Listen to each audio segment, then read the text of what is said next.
Olá, IFP Campus Cocal, estamos aqui para dar continuidade ao nosso conteúdo História do Brasil.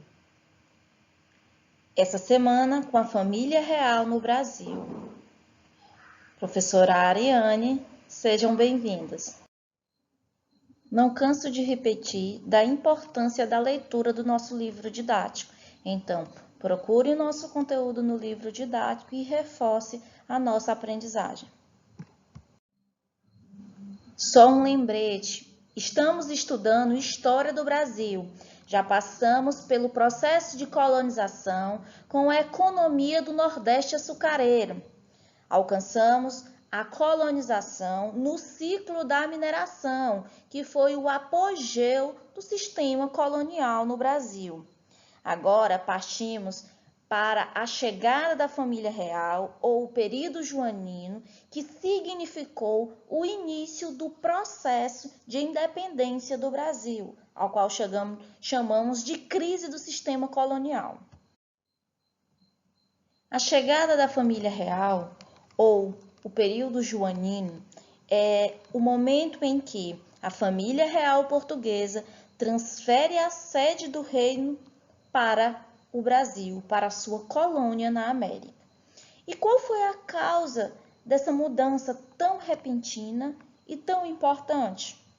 Bom, devemos pensar que foi o contexto europeu das lutas napoleônicas. Napoleão Bonaparte tinha interesses de avançar rumo ao território espanhol e o território inglês, a Inglaterra, sendo sua rival de longas datas. Portugal, uma nação amiga e de um histórico de amizade com a Inglaterra, recusou aliar-se a Napoleão e disse não ao bloqueio continental, que era exatamente parar de ter conexões com a Inglaterra. Então, Dom João decide vir para a sua colônia, o Brasil. Teremos, com a chegada da família real, mudanças que vão significar a transformação do Brasil e vai culminar no fim da colônia. Por quê? Em 1808, Dom João decide ainda o fim do pacto colonial com a abertura dos portos às nações amigas. O que isso significava? O pacto colonial definia que o Brasil, a colônia, só podia comerciar com Portugal. Agora, com a presença da família real, podemos comerciar com todas as nações amigas.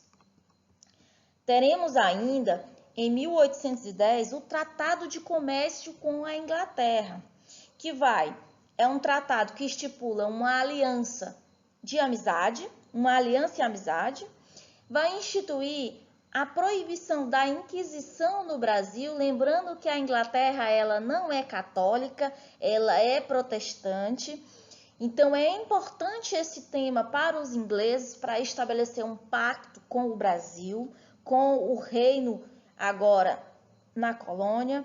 O fim gradual do tráfico negreiro, a Inglaterra já defendia por muito tempo o fim da escravidão, e isso significava a Inglaterra já estava empreendendo a sua revolução industrial e ela necessitava de mercado para escoar seus produtos. Então não interessava a existência de países com uma população escravizada que não poderia consumir.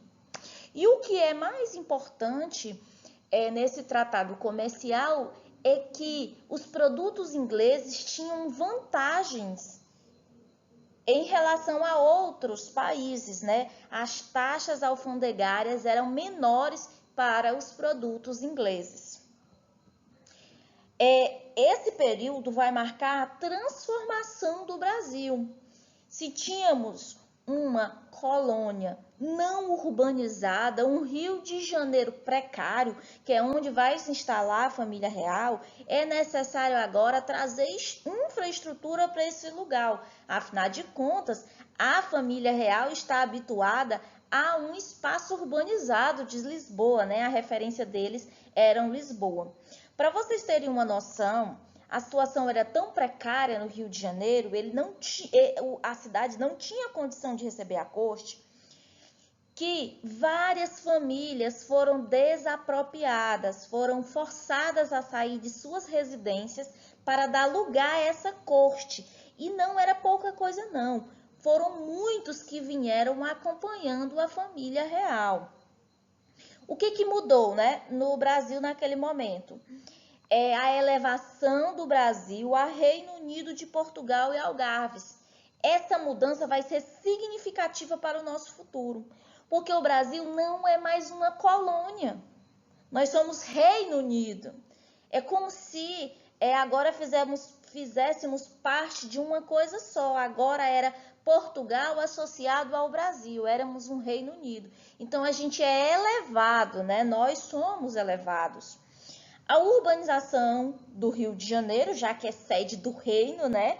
Um reino agora que a sua sede era em Lisboa, na Europa, agora a sede é no Rio de Janeiro. Então, o Rio de Janeiro precisa se adaptar, se urbanizar isso, né? Tirar aquele cenário de ruas enlamaçadas com dejetos jogados ao ar livre.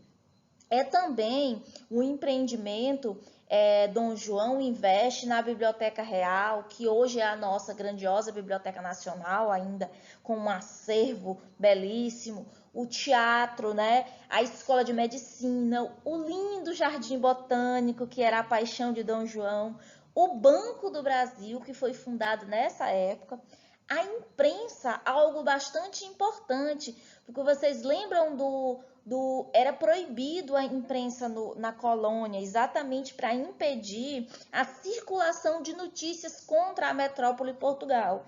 Então, a imprensa agora foi permitida, a universidade, né, com a Escola de Medicina, a missão artística francesa, que vai vir o Debré e o Rugendas, artistas franceses que vão vir para o Brasil pintar esse período, né? Eles vão tematizar em suas telas que ficaram agora para nós esse legado daquele momento da história do Brasil. E fundam nesse mesmo momento a Escola de Belas Artes. Só, gente, que isso vai ter um custo. E esse custo vai ser altíssimo. É nesse momento que o período joanino ele entra em crise. A Revolução Pernambucana vai ser importante pauta em relação a isso e vai estar associado, gente, ao alto custo da corte. Lembram que muitas pessoas vieram para o Brasil junto com Dom João? Então, tudo isso era sustentado através dos impostos que os brasileiros pagavam. Essa gente pertencente à corte não paga imposto. É nesse período que a carestia no Brasil se eleva, o que a gente chama de inflação. A carga de imposto altíssima para bancar toda essa corte, para bancar todas essas obras para embelezamento do espaço do reino. E para fechar com chave de ouro essa crise, temos a Revolução Liberal do Porto, que acontece em Lisboa, que é uma revolução que pede uma nova Constituição e a volta da família real para Lisboa. É nesse período, então, que Dom João volta e fica o príncipe regente, seu filho, o futuro Dom Pedro I, que será tema da nossa próxima aula. Espero que vocês tenham entendido. Até a próxima aula. Beijos!